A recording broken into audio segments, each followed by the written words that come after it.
Friends, welcome back to my channel. तो आज हमारी वीडियो का टॉपिक है how the dental clinic should be. ये डेंटल क्लिनिशियंस के लिए टॉपिक बहुत ही ज़्यादा इंपॉर्टेंट है, तो ध्यान से मेरी वीडियो को लास्ट तक ज़रूर देखिएगा।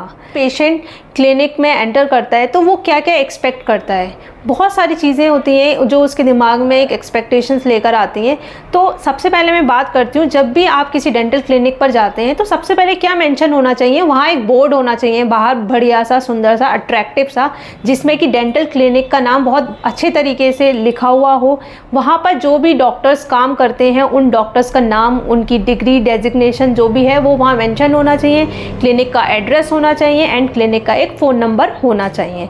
फिर क्लिनिक के अंदर जैसे ही एंटर किया तो सबसे पहले ये होना चाहिए कि क्लिनिक का, जैसे ही हमने क्लिनिक में एंटर किया, वो बिल्कुल साफ़ सुथरा होना चाहिए और एक माइल्ड फ्रेगरेंस होनी चाहिए।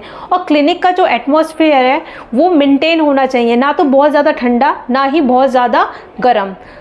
और वहाँ पर बाकायदा एक बोर्ड होना चाहिए या फिर कुछ ऐसा डिस्प्ले में होना चाहिए कि जिससे ये पता चले कि आपके डेंटल क्लिनिक में उनको क्या क्या फैसिलिटीज़ मिलने वाली हैं। क्लिनिक बिल्कुल साफ़ सुथरा होना चाहिए, प्रॉपर एक वेटिंग एरिया होना चाहिए ताकि पेशेंट वहाँ पे कन्वीनियंटली बैठ सके। क्योंकि जब पेशेंट क्लिनिक पर आता है तो बहुत ट्रॉमा में होता है, बहुत परेशान होता है, उसके मन में बहुत सारी बातें चल रही होती हैं, ऑलरेडी वो दर्द से परेशान होता है और उसको एटमॉस्फेयर देखकर भी बहुत परेशानी होने लगती है। तो आपकी क्लिनिक का एटमॉस्फेयर बहुत सूदिंग होना चाहिए, बहुत माइल्ड होना चाहिए। वेटिंग एरिया में प्रॉपर सिटिंग होनी चाहिए, वेल मेंटेन होना चाहिए। हो सके तो थोड़ी सी आप ग्रीनरी भी मेंटेन कर सकते हैं।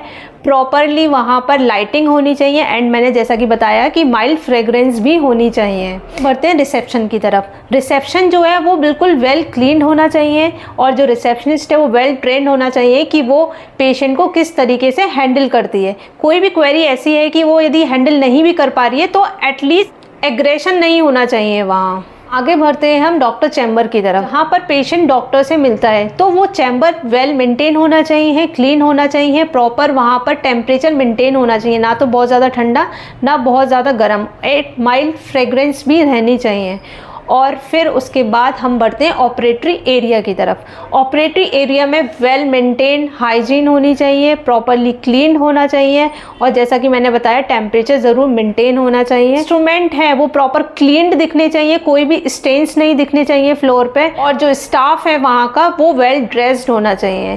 तो ये सारे पॉइंट्स ऐसे हैं कि एक पेशेंट को बहुत ही सूदिंग एनवायरनमेंट देते हैं और इससे आपकी क्वालिटी प्रैक्टिस होती है और आपकी क्लिनिक पे डेफिनेटली पेशेंट्स का लोड अच्छा हो जाता है। Thank you for watching my video. Don't forget to like, subscribe and share. Bye bye, take care.